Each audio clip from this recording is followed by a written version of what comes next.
Hello everyone, welcome back to our YouTube channel study hub. आज की video में हम डिटेल में डिस्कस करेंगे सेकंड राउंड टेबल कॉन्फ्रेंस जो कि होती है 1931 में। ठीक है, तो लास्ट लेक्चर में हमने देखा था कि किस तरह से फर्स्ट राउंड टेबल कॉन्फ्रेंस के फेलियर के बाद ब्रिटिश गवर्नमेंट को इतना समझ आ चुका था कि आईएनसी को इन्वॉल्व किए बिना कॉन्स्टिट्यूशनल रिफॉर्म्स पर किसी भी तरह की डिस्कशन करना सक्सेसफुल नहीं हो सकता। इसीलिए साइन किया गया गांधी इरविन पैक्ट, जिसमें गांधी जी और इरविन के बीच में, लॉर्ड इरविन जो कि उस वक्त वाइसरॉय थे, इनके बीच में कुछ एग्रीमेंट हुआ। ठीक है, गांधी इरविन पैक्ट को दिल्ली पैक्ट भी कहा जाता है। तो अगर आपने हमारा लास्ट लेक्चर नहीं अटेंड किया है तो ज़रूर विजिट करें हमारे यूट्यूब चैनल स्टडी हब पर और हमारा प्रीवियस लेक्चर ज़रूर देखें, तब आपको गांधी इरविन पैक्ट रिलेटेड सभी चीज़ें समझ आ जाएंगी।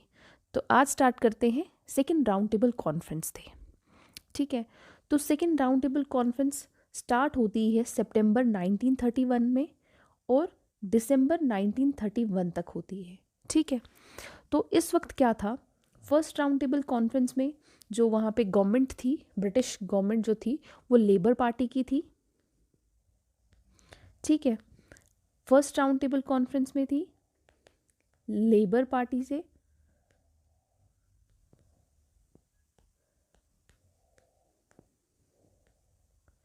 और अब सेकेंड राउंड टेबल कॉन्फ्रेंस के टाइम पे जो गवर्नमेंट है वो चेंज हो चुकी थी। कोलिजन गवर्नमेंट जो थी वो बन चुकी थी, जो कि थी नेशनल गवर्नमेंट। ठीक है, तो पीएम जो थे रामसे मैकडोनल्ड ही थे, हमने स्टार्टिंग में ही पढ़ा था। रामसे मैकडोनल्ड तीनों ही राउंड टेबल कॉन्फ्रेंसेस में पीएम यही रहे, बट फर्स्ट में राउंड टेबल कॉन्फ्रेंस में लेबर पार्टी थी गवर्नमेंट और सेकंड में कोलिजन पार्टी थी। ठीक है, तो अब हम देखते हैं नेक्स्ट कि यहाँ पर इस बार क्या था, इंडिया से जो डेलीगेट्स प्रेजेंट थे वो काफ़ी ज़्यादा थे। ठीक है, तो कितने थे, 23 जो थे वो प्रिंसली स्टेट्स से थे, 80+ इंडियन पॉलिटिकल पार्टीज से थे।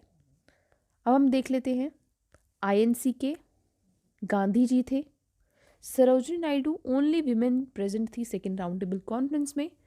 Then industrialists, landlords, Christians, Anglo Parsis, Justice Party, women, untouchables के BR अम्बेडकर थे, सिक्स थे, इंडियन लिबरल पार्टी के थे, हिंदू महासभा के थे, मुस्लिम लीग से थे।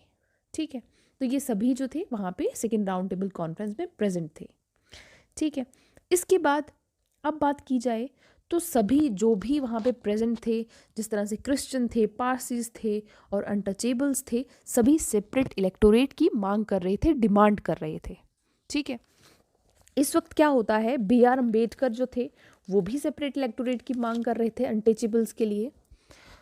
इसके बाद बट गांधी जी जो थे वो कंसीडर करते थे डिप्रेस्ड क्लासेस को as an integral part of Hindu society.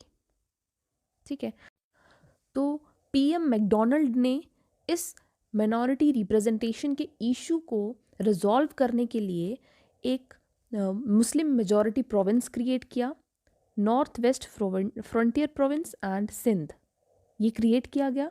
ठीक है, बट गांधी जी इसके अगेंस्ट थे और उन्होंने कॉन्फ्रेंस को वहाँ पे लेफ्ट कर दिया। ठीक है, वो इंडिया दोबारा आते हैं 28 दिसंबर 1931 में और रीस्टार्ट करते हैं second phase of civil disobedience movement. ठीक है, इस तरह से क्या होता है, Gandhi ji second round table conference को लेफ्ट कर देते हैं और कहीं ना कहीं जो सेकेंड राउंड टेबल कॉन्फ्रेंस थी वो भी फेल हो चुकी थी। ठीक है, यहाँ पर आकर लॉर्ड विलिंगडन गांधी जी को जेल में डाल देते हैं, यरवाड़ा जेल पुणे में, 4 जनवरी 1932 में। इसके बाद क्या था, पीएम मैकडोनल्ड जो थे उन्होंने ब्रिटिश पार्लियामेंट में प्रोविंशियल लेजिस्लेचर के रिप्रेजेंटेशन के लिए रिलेटेड कुछ अनाउंसमेंट किया। इसी अनाउंसमेंट को कहा जाता है कम्युनल अवार्ड।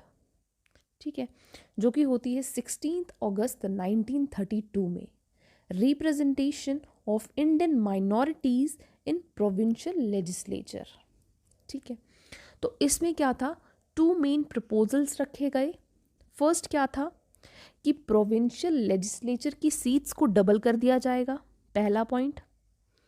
सेकंड पॉइंट क्या था कि Muslims, Sikhs, Christians, untouchables, Anglo Indians सभी को सेपरेट इलेक्टोरेट दिया जाएगा। ठीक है, अब ये हो गया था कि अंबेडकर जिसकी इतनी देर से डिमांड कर रहे थे वो अब मान लिया गया था। ठीक है, पर गांधी जी से अपोज कर रहे थे। गांधी जी ने इसके चलते जेल में ही फास्ट स्टार्ट कर दिया, हड़ताल स्टार्ट कर दी, भूख हड़ताल। ठीक है, तो मैक्सिमम पीरियड ऑफ डेज जो फास्ट किया गांधी जी ने वो यही था। सेकंड भूख हड़ताल थी ये, and second time fasted in protest. ठीक है, इसके बाद नेक्स्ट है पूना पैक्ट। साइन किया गया 24 सितंबर 1932 में। तो आपने अभी देखा कि गांधी जी को ये सब चीज़ें जो थी, ये separate electorate given to untouchables and others, ये उनको पसंद नहीं आ रहा था। तो इसके अगेंस्ट उन्होंने वहाँ पे जेल में रहकर ही भूख हड़ताल स्टार्ट कर दी। तो अब बी आर अम्बेडकर को ये चीज़ें समझाना स्टार्ट किया कि ये जो आपने अनटचेबल्स के लिए सेपरेट इलेक्टोरेट की मांग की है, इसे दोबारा वापस ले लिया जाए। तो नेगोशिएशन करते हुए गांधी जी के साथ इस कंक्लूजन में पहुंचा गया कि अब जो सेपरेट इलेक्टोरेट की डिमांड है उसे वापस ले लिया जाएगा, पहला। ठीक है, सेकंड क्या हुआ, जॉइंट इलेक्टोरेट। अब जॉइंट इलेक्टोरेट और सेपरेट इलेक्टोरेट को समझते हैं, क्योंकि गांधी जी की जो तबीयत थी वहाँ पे जेल में ही, तो वो ख़राब होती जा रही थी क्योंकि वो भूख हड़ताल पे थे। तो जॉइंट इलेक्टोरेट और सेपरेट इलेक्टोरेट को यहाँ समझते हैं। ठीक है, तो था क्या, एक एरिया में अलग अलग कम्युनिटीज़ हैं जिस तरह से। ठीक है,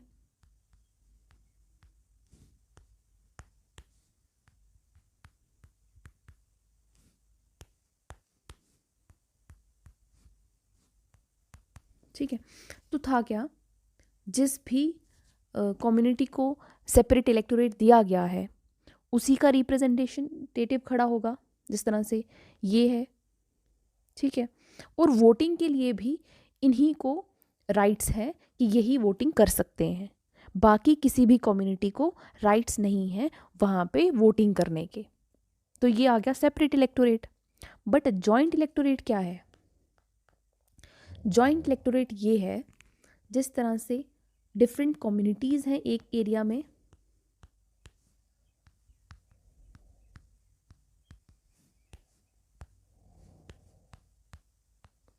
कम्युनिटीज़ के लोग हैं, और यहाँ पर भी एक पर्टिकुलर जो भी कम्युनिटी को सेपरेट इलेक्टोरेट दिया गया है तो वही रिप्रेजेंटेटिव खड़ा होगा वहाँ पर।